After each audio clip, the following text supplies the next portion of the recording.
Hello, welcome to Wellness and Care by Lori, and I am so fortunate to be talking to in West Palm Beach, Dr. Karl Michel, and he's a podiatrist and foot and ankle specialist and surgeon. Correct. Correct. Did I say that correctly? You did. So thank you for taking the time to talk to me today and the subscribers out there. Thank you. Thank you for having me. It's a real pleasure to be here with you today. So I have some questions for you, and let's start, okay?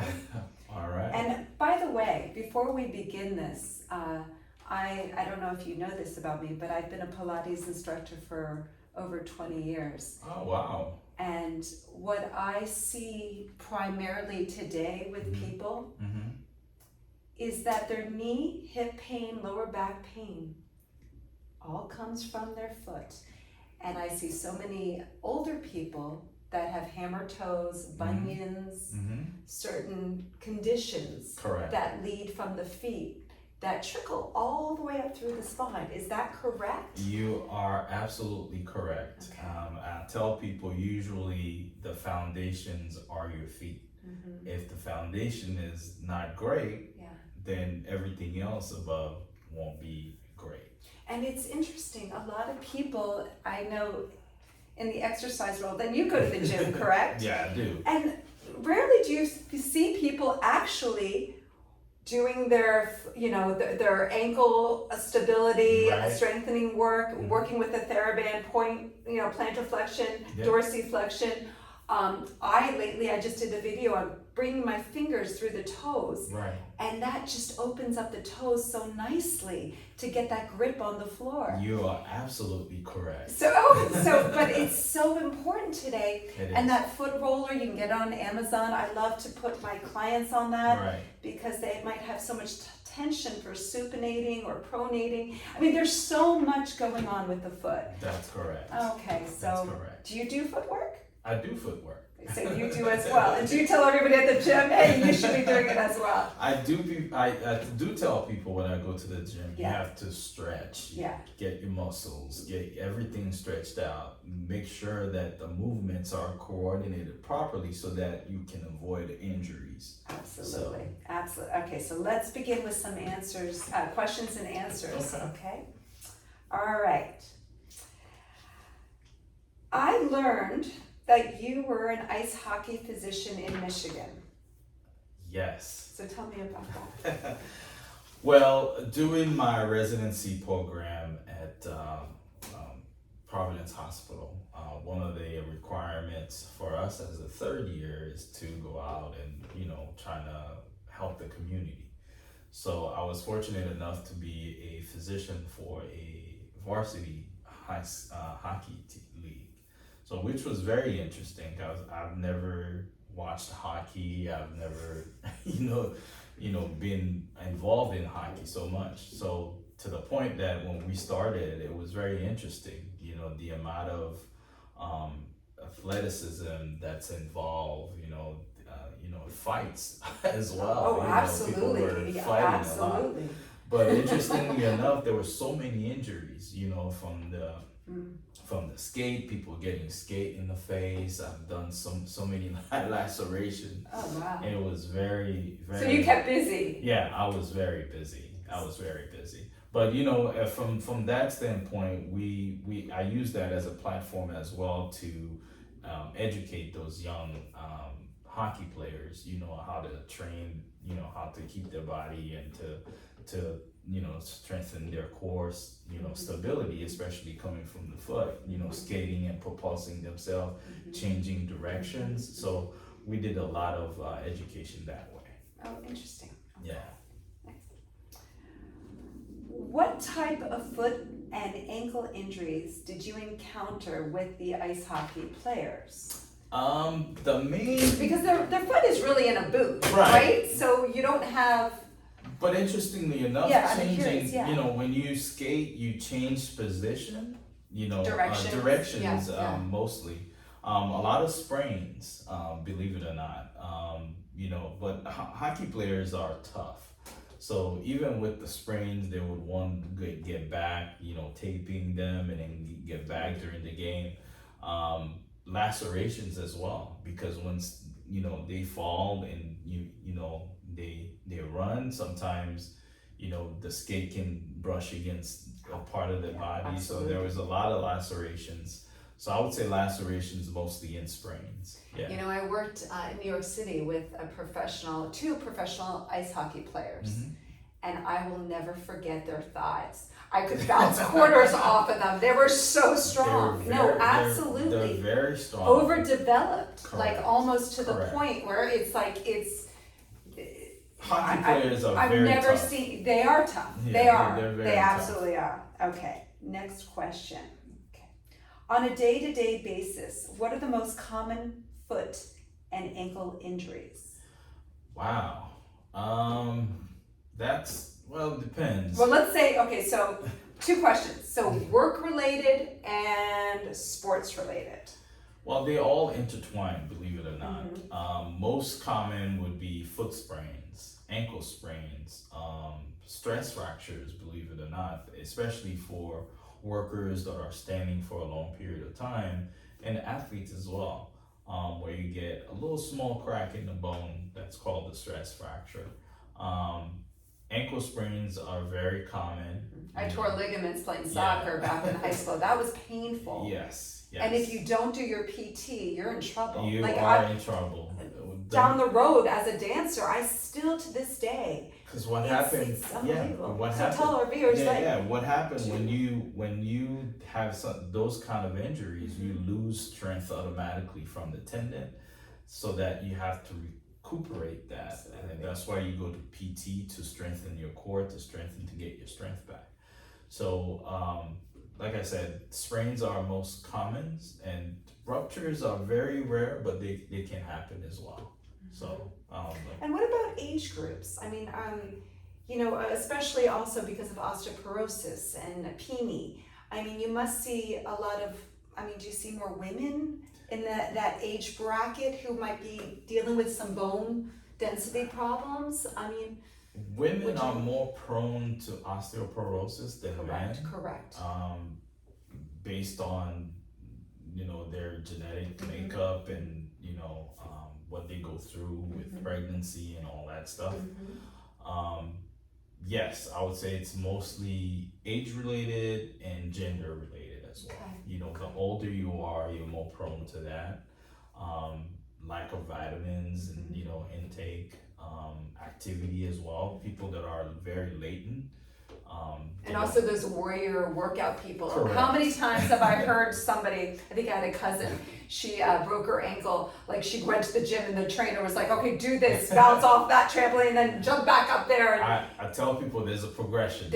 You can't just get into the fire. Absolutely, right absolutely. away. As you age, you lose strength, core strength. So it takes you longer to prepare yourself for like a sports event or something. But not even just core strength, the elasticity of the ankles. Correct. Like when I'm with older clients, they're so stiff. Correct. To get that ankle lubrication, I always say it's like Wizard of the Oz, like the Tin Man when they had that pump just to breathe, like to lube us up. I mean, honestly, it's tough. It is tough. So it takes longer joints, to get your joints moving. Absolutely. So that's why you get so many people with arthritis, tendonitis and all that stuff. So because they don't train, they don't stretch enough. That's basically what I meant. Okay. Next question. Yes. What type of precautionary measures can athletes and amateurs and sports enthusiasts take to protect their feet? Wow. Well, it's very easy though. If you think about it, most common sense is, stretch, wear the proper shoes. That's very important. You own that. I'm a heel woman. I don't know how many people come to my office and they have some type of problem because of shoes.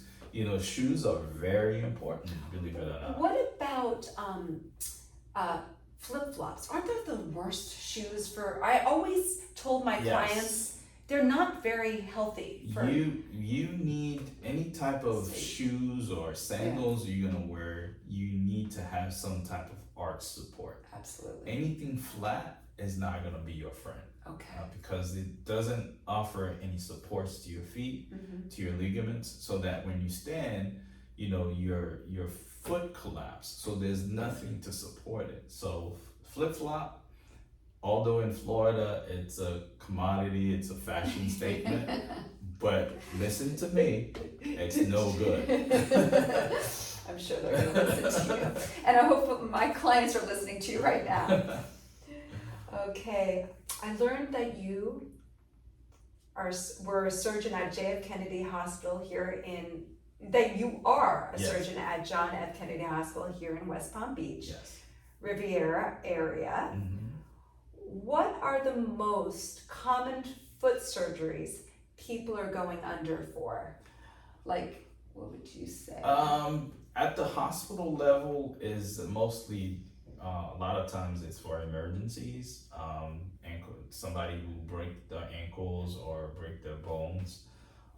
But don't you want more of a clean break than sometimes that's actually yes. better, right? Yes, we've seen there's a lot of different kind of break you can have. You know, there's a comminuted break where you have multiple pieces. It's like working with like a puzzle, or a clean break where the two parts can come apart nicely. So I do these mostly in the hospital level. As an outpatient, people have surgeries mostly with their bunions. We have bunion deformities. And that's painful. That's very painful. And I've heard that that's not 100% effective. I'm sorry, I've heard this. Is that true? Well, in the old days, yeah. The way that we used to do surgeries back in the day, 20 years ago, have changed tremendously. Medicine has, the technology has gotten better. So to the point now, you can have surgery and get back to work in 6 weeks as opposed to 3 months down the line back in the day. So there's a procedure now, lapiplasty, that cuts a lot during recovery time. So you actually can get back to work within 6 weeks after the procedure, yes. And also I know an ex-mother-in-law of mine, she had horrible arthritis to the point where they had to use chicken bone to rebuild her foot and hands. Is that true? Or what do they do? People with arthritic, really problematic. We use, what do you do? Sometimes we have to break the bone and bring it back to positions. And we use what's called bone grafting sometimes. And that, viewers, it's like when you see somebody with a hand like this, or like a hammer toes. It's literally like this, and and it's so sad because it's so painful. Yeah, if you think about a surgeon, surgeons are usually good with breaking and I would say not shifting, but putting things together. Absolutely, yes. Like a puzzle. Exactly. And so a lot of times with arthritic bone, sometimes we have to cut the bone, align the bone, and sometimes we use screws and plates. It's more dynamic. Correct. So it's a lot. It's very detailed. Do you do that as well? Yes, ma'am. Oh, you do? Yes. How long would a surgery be for someone going in for that? For hammer-toe, usually it's about an hour roughly. Oh, that's it? Yeah. But for somebody reconstructing their whole that's you talking 2-3 hours. Wow. Minimum. And you would do it all at once? Yes, ma'am. Wow. Yeah. You're calling me ma'am. My name's Lori, but that's okay. Yes, Lori. Listen, doctor. Okay, next thing. All right. Are there any subjects that would like my audience to know or learn about how to protect their feet? Don't wear flip-flops. Usually the basic health for your foot is making sure that you inspect your feet daily. Make sure you don't have any cuts, bruises, or anything like that. Wear proper shoes, well-padded shoes, especially with arch support, to make sure that you have the proper fitting for your foot. Any activity or exercise that you're gonna take on, just make sure you stretch, your ligaments, your tendons, before you do any kind of exercise. One thing I'll tell people, especially for sports and people that are very active that way, you stretch before and also after your exercise. People tend to stretch before, but not after. A lot of injuries happen as well with not doing the follow-up, the cool off, the stretching, so to help your body get to that natural position that it was before. So, interesting, nice. yeah. I guess I just wanted to thank you. I mean, I was going to read the next segment, but I guess we're going to talk about the different foot shapes next segment. We'll do that. And I so appreciate you coming here today, talking to my subscribers and new subscribers out there. Thank you so much. The foot, anything you want to leave them about the foot that we didn't touch upon, or just to bring it all together in a cohesive way. Well, thank you for having me. One of the things that I will say is, whenever you have some type of problem with your feet, don't wait. Because a lot of people think that feet, it's not so much. But you need your feet to walk, you need your feet to run.